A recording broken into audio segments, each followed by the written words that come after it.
Le décor ici, je vais le fermer, j'en ai plus besoin.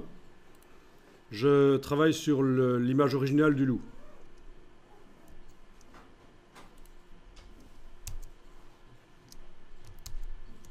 Voilà, celle-là. Vous avez la sélection qui est active sur l'image du loup. Toujours les pointillés. Alors, ce qu'on va faire, c'est qu'on va envoyer... On va envoyer sur un calque une copie des pixels qui sont dans la sélection. Et pour ça, vous faites calque, nouveau, calque par copier, ou alors le CTRL-J, c'est le raccourci. Menu calque en haut de l'écran, nouveau, calque par copier. Vous avez envoyé sur un calque une copie des pixels qui étaient sélectionnés. Voilà. Donc, si tu n'avais rien qui était sélectionné, comme ça, là je suis revenu en arrière, il faut absolument, évidemment, aller dans la palette des couches, menu fenêtre couche, et faire CTRL-clic sur la couche alpha.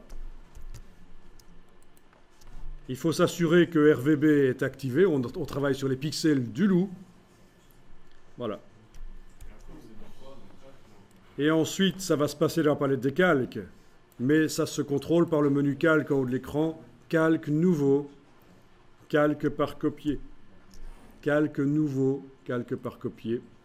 Voilà, une copie des pixels sélectionnés a été envoyée sur un calque. C'est une fonction assez intéressante.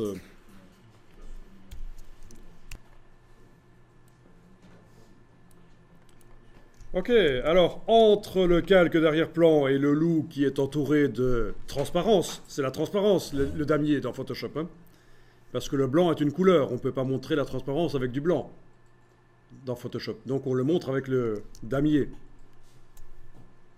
Bon, ben entre le calque original et ce loup entouré de transparence, je crée un nouveau calque, vide, en cliquant sur le bloc de feuilles, et je vais le remplir avec du blanc. Édition remplir avec blanc, ok, et voilà.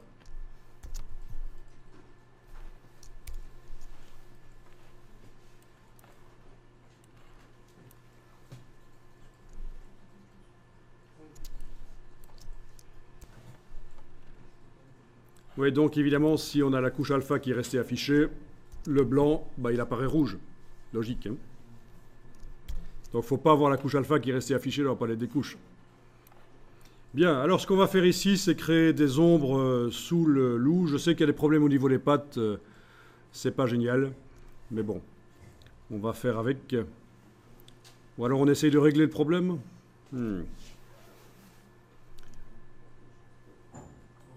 On peut essayer de régler le problème si vous voulez de la patte qui manque. Vous avez aussi une patte qui manque là, je suppose, la patte avant gauche. Hein? Ok. Donc vous allez faire ça, vous allez prendre le lasso. N'hésitez pas à zoomer pour faire ça parce qu'il ne faut pas afficher le tout petit. Hein. Prenez le lasso et entourez la patte comme ceci, la patte avant droite.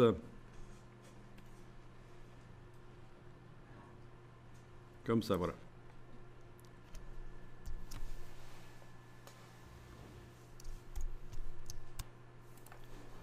Activez le travail sur le loup du dessus. Parce que pour l'instant, on était sur le calque blanc. Si je demande un CTRL-J, ça va me dupliquer les pixels blancs. Donc il faut absolument activer le calque qui contient les pixels que je veux dupliquer. C'est le calque du dessus. Et faites calque, nouveau, calque par copier. Donc un CTRL-J. CTRL-J. Et vous avez copié la patte sur le calque. Et évidemment, chaque image sera différente, vous devrez vous adapter. L'idée, c'est d'arriver à comprendre comment fonctionne Photoshop et puis, pour chaque image, s'adapter, aller chercher les bons outils comme il faut. Ok, si on enlève l'œil en face du grand loup, ici, on voit qu'on a la patte qui est là. Bien. Ok ? Ta patte est toute blanche, c'est parce que tu as oublié d'activer le travail sur le loup. tu as dupliqué les pixels blancs. Donc tu fais CTRL Z pour annuler la création du calque ici au-dessus. Et puis tu actives le calque du loup, entouré de transparence, et tu fais ton CTRL J. Et là, ça va vraiment dupliquer la patte.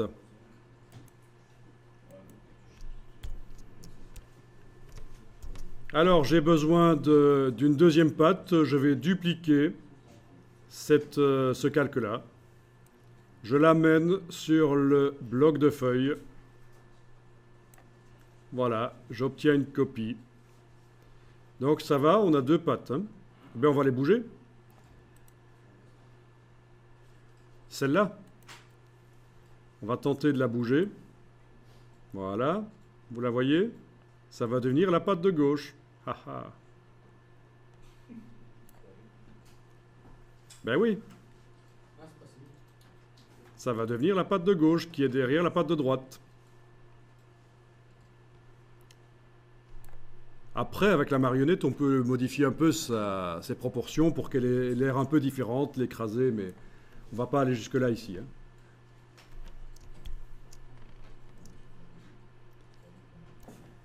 Donc, la patte du milieu ici, avec l'outil de déplacement de pixels, on la bouge.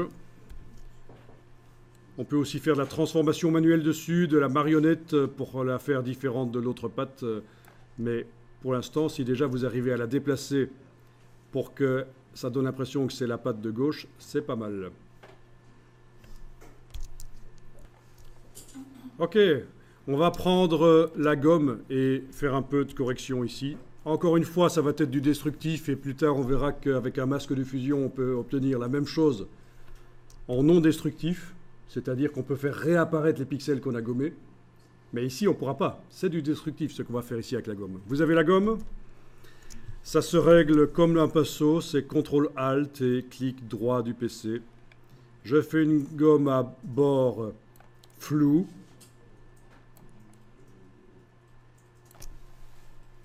Et je vais effacer un peu le bord de la patte là pour faire un bord flou.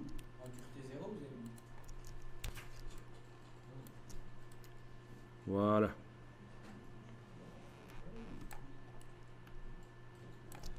Bon, vous voyez les astuces. Si vous avez un sujet qui est partiellement masqué par un élément du décor, on peut recréer ce qui était censé se trouver derrière. C'est un bel exercice. Et sans même utiliser le tampon de duplication pixels qui sert à dupliquer les pixels. Nous, on a dupliqué les pixels ici avec CTRL-J. Ici, vu qu'on avait déjà une patte existante, je pense que c'était plus simple de envoyer une copie de la patte sur un calque, plutôt que d'essayer de travailler au tampon. On peut aussi parfois même aller chercher des pattes. Si j'avais un loup sans aucune patte, je vais chercher des pattes d'un autre loup. Hein, et je vais les amener sur celui-ci. Hein, c'est pas de problème, les gens n'y verront que du feu. Ok, alors, il y a possibilité de réunir ces trois calques en un seul. Là, je viens de faire clic, majuscule, clic. Il est possible de les réunir en un seul. En demandant menu calque, fusionner les calques. Bon, c'est ce qu'on va faire parce que sinon je vais devoir vous montrer les groupes de calques et c'est un peu compliqué ici. Donc, et c'est pas mal de voir comment fusionner les calques. Mais il faut savoir qu'une fois que ce sera fusionné, pour repositionner les pattes, enfin en tout cas la patte de gauche ici, ce sera plus possible évidemment, puisqu'elle sera plus flottante. Alors faites ça, activez les trois vignettes, clic, majuscule, clic. Et demandez menu calque en haut de l'écran, fusionner les calques, c'est le raccourci CTRL-E. C'est pas fusionner les calques visibles, parce que là, ça va réunir tous les calques en un seul. Le calque blanc et le calque du loup vont être fusionnés, par exemple, ça va être un peu la cata. Non, ici, c'est fusionner les calques. Attendez un peu. Oui, c'est bon, c'est ça. Ça n'a fusionné que ceux qui étaient activés. Bon, voilà, vous avez fait un peu de chirurgie esthétique comme ça.